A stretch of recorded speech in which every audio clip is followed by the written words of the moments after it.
Cursantes, como sabrán, hemos comenzado a analizar leyes. Lamentablemente no todas las leyes son tan simpáticas como las que ven en pantalla. Hoy vamos a hacer un pequeño recorrido juntos sobre los puntos fundamentales que quiero que miren en la Ley 26.485.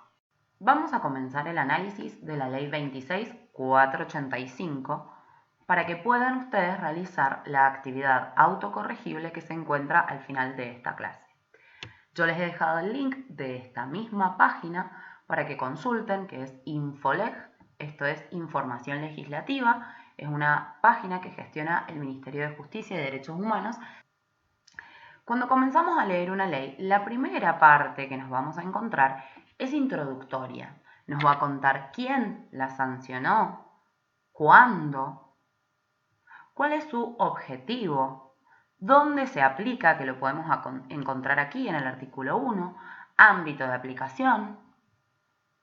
Luego nos va a contar el objeto, para qué existe esta ley, cuáles son sus motivos, qué tenía en vista el legislador al tiempo de sancionarla, a qué reclamo social responde. ¿Sí? Del mismo modo, cuando yo me fijo en la fecha de sanción o de promulgación, tengo que pensar cuál era el contexto histórico de ese momento, qué se discutía, por qué se generan estas nuevas políticas públicas, qué estaba pasando en el contexto, porque es muy distinta la interpretación que yo hago de una normativa si analizo qué está pasando en la sociedad en ese tiempo, que si la leo solamente como letra muerta. Muchas veces, cuando consulten normativas, se van a encontrar con términos jurídicos que tienen un significado muy preciso.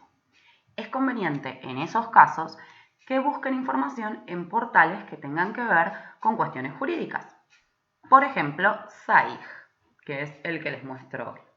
Una manera de saber a qué se refiere la ley cuando nombra un concepto, por ejemplo en este caso el concepto de orden público, es saber qué dijeron previamente nuestros tribunales. El artículo 1 de la Ley 26.485 establece que es una ley de orden público. Que sea de orden público significa fundamentalmente que no puede ser alterada por la voluntad de los individuos o por la aplicación de una norma extranjera. Cuando un mismo caso es reglado por una norma local y una norma extranjera, comienzan un juego de hipótesis jurídicas que determinan cuál es la norma aplicable. Sin embargo, en los supuestos que se trata de normas de orden público, como esta que estamos analizando, no se pueden aplicar las normas extranjeras. Además, hay normas que los particulares, nosotros como ciudadanos, podemos dejar de aplicar si lo deseamos, sobre todo en cuestiones comerciales. Lo que se establece en esta ley al determinar que es de orden público es que los particulares no pueden renunciar a ella. Podríamos preguntarnos por qué sucede esto. Si ustedes leen el texto en pantalla, van a poder ver que se trata de requisitos mínimos de cumplimiento obligatorio que responden a los valores más esenciales de la sociedad. En el artículo 3 van a encontrar los derechos protegidos, es decir, aquellos que esta ley garantiza. Además, leyendo la enunciación del artículo 3 van a entender cuál es el destinatario final de esta regulación.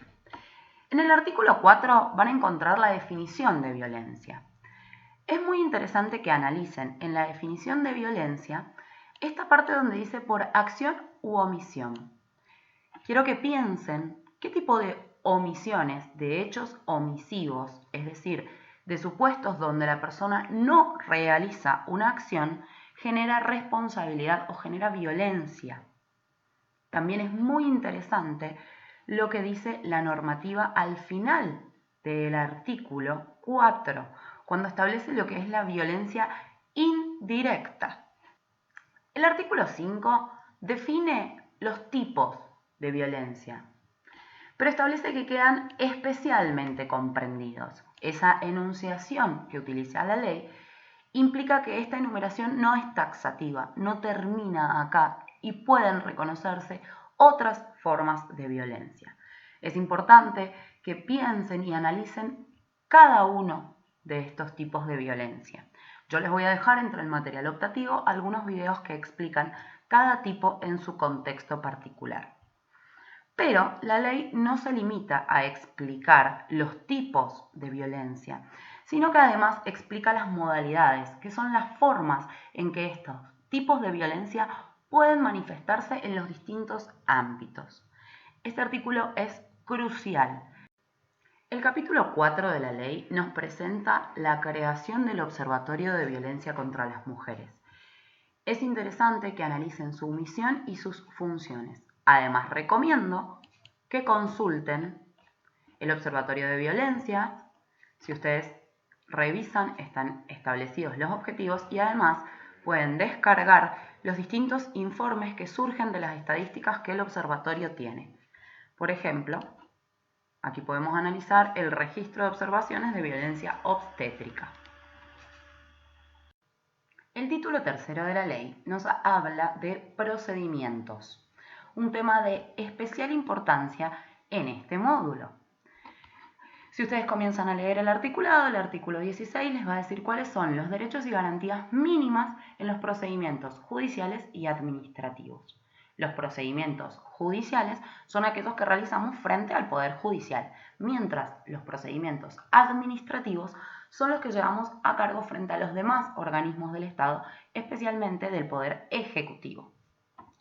Van a tener una serie de derechos que deben ser garantizados y que más adelante en el cursado verán son los mismos que tenemos que garantizar en las escuelas.